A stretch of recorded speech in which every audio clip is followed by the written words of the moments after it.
নামাজ পড়তে গেলাম, তুই নামাজ পড়তে আয়, আমি গেলাম আগে।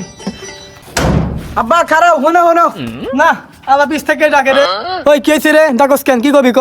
আব্বা 10টা টাকা দাও, মসজিদে দাম তো মসজিদে টাকা দেওয়া লাগবো। না রে গাদা, তুই ইমোশনে ডিরেক্ট হিট করলি। গিয়ে বকতে কয় টাকা আছে দাঁড়া। গাদা এই 5 টাকা আছে, 5 টাকা নিবি তুই, নিলে নি, না নিলে রাখা, আমি গেলাম। দাও আব্বা দাও, 5 টাকা দাও। হ্যালো, এই 5 টাকাই নে, আমার কাছে শেষ সময় 5 টাকা আছে, ধর। যাক 5 টাকা তো পাইলাম, একটা বিড়ি তো খাওয়া যাবো, যাই খাই। বাইগা আরে বাপ